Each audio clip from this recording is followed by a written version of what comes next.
Hi, my name is Brittany Jackson, and I would like to discuss career decision, self-efficacy, vocational identity, and mentorship of the creative mind. Now, within this space, I think that it is first key to identify and call out that child development in late adolescence is transitional. We are looking at a period where a child is asked to determine what it is he or she will be doing for seemingly the rest of their lives. Now, we speak of many contributing factors such as family and environment, but the conversation must also be open to how we are specifically contributing to and or facilitating growth within this area. Now, mentorship programs have been identified as a key means to support and prepare children for their future. However, within this space, there is much discussion on the correct way or different ways or different methods that can be used to do so. Taking a step back, there is theory surrounding this transition and calling out the facilitation of growth and this overall process. And the theory that I would like to focus in on is social cognitive career theory. Now, there are 3 points here that are worth mentioning. First, how career and academic interests are developed. Second, how career relevant choices are created and executed. And third, how successful performance outcomes are obtained. Now, this theory discusses and works to identify all of these three areas. Now, what it also states and calls for is that under these optimal conditions, such as strong self-efficacy beliefs and environmental support, people will gravitate to or select a career option that is in line with their interests. Now here, I want to start to unpack this a little bit more and talk about the different areas that I'm interested in. Now, let's start with self-efficacy, specifically career decision self-efficacy.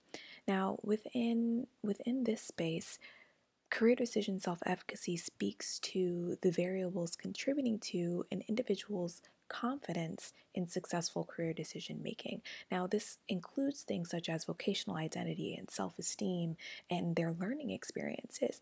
Now, how are we beginning to contribute to the growth in this area?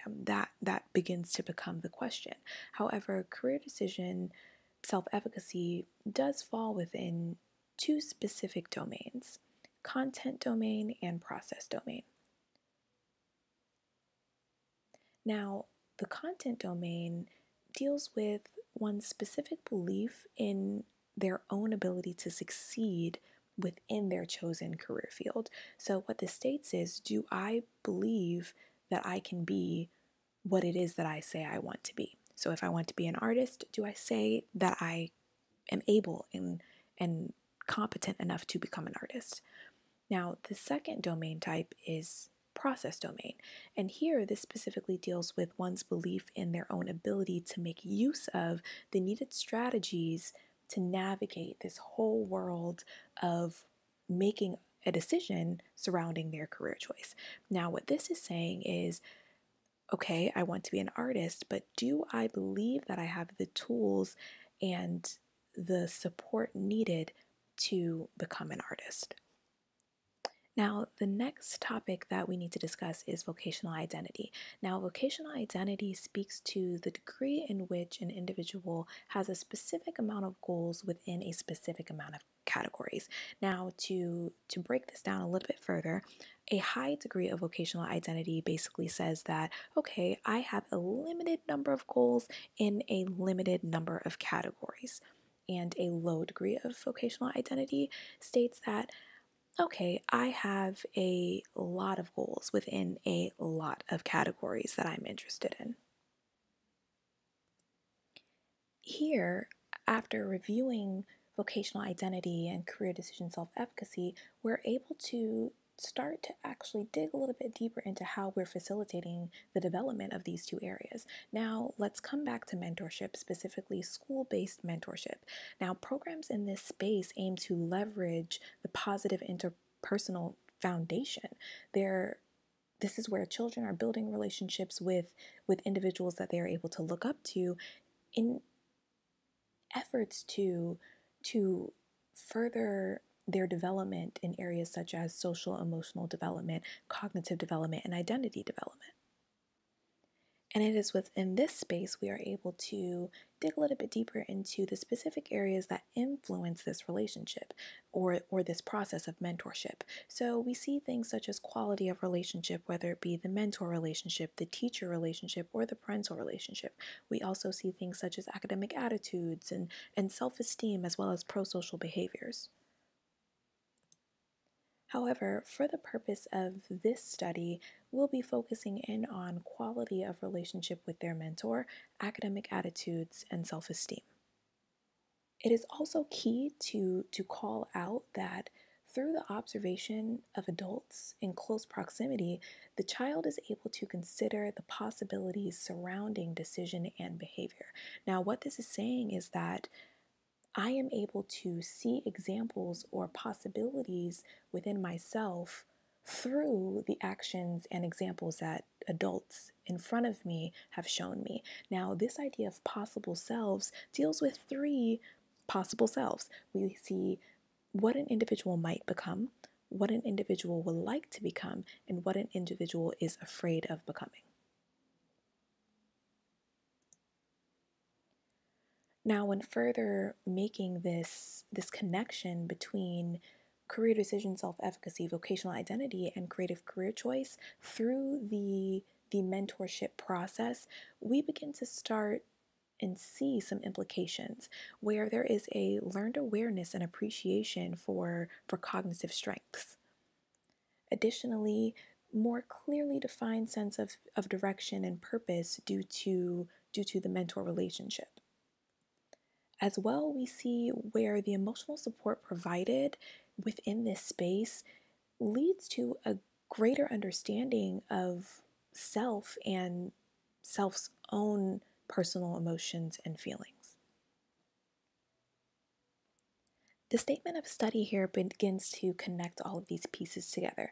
So we've seen in current study where the connection between child-centered guidance and creative self-concept fails to concretely define the variables involved. So more specifically, the outcomes leading to the stronger self-efficacy and creative career choice, we haven't been able to fully identify those. So here we are looking to identify the connection between the environment of educational support and the outcome of developed self-efficacy and identity in relation to creative career decision and vocational interest.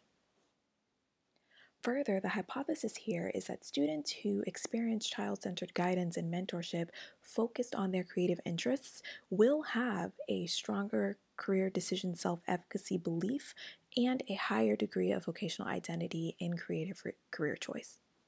Methods here will be as follows. So participants will be around 150 12th grade students ranging between the ages of 17 and 19. Now, three groups will be further identified within this count.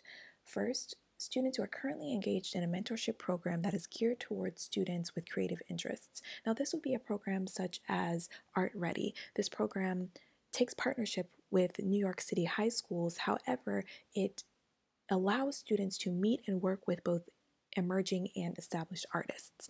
The second group would be students who are currently engaged in a mentorship program geared towards general college preparedness. Now, this would be similar to a program such as iMentor, where there isn't a specific focus on the student's interests, but rather the focus is placed on college preparedness and college readiness, such as application submission and essay completion, things of that nature. And lastly, students who are currently not engaged in mentorship program in any capacity, however, have access to a guidance counselor. Now, the materials here will be two specific measures: the Career Decision Self-Efficacy Scale, short form adjusted, and the Vocational Identity Measure. Now, the Career Decision Self-Efficacy Scale, short form adjusted, places an emphasis on the global decision-making process. It's measuring the degree to which an individual feels confident to complete a task related to their specific career choice.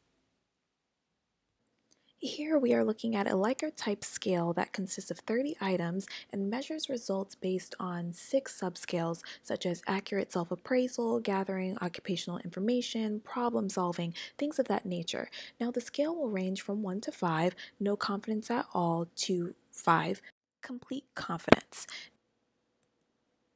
The second measure used will be the VIM measure.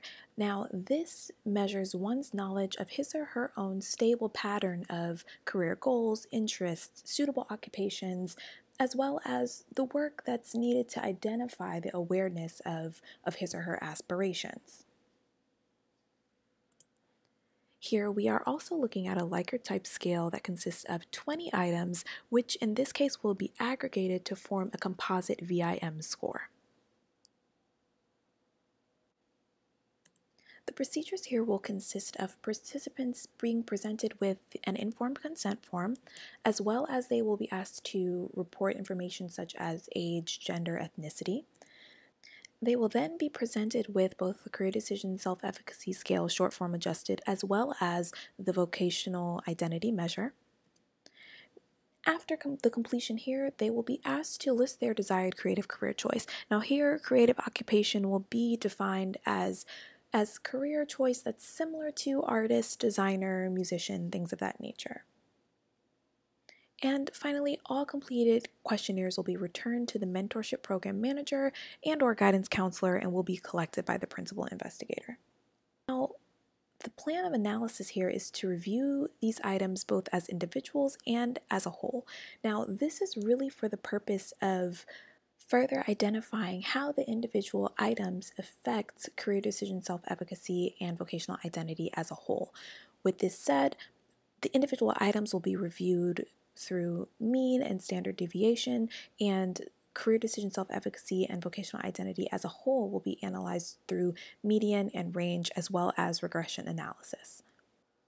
Reliability and internal consistency of both measures will also be reviewed through the calculation of Cronbach's alpha.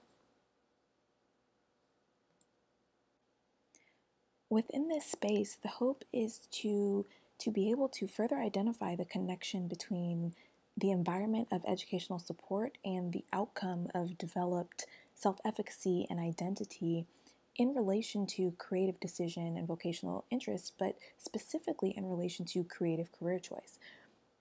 Here, I believe that students who experience child-centered guidance and mentorship focused in their creative interests will have stronger career decision self-efficacy beliefs and a higher degree of vocational identity in their creative career choice. Thank you for your time.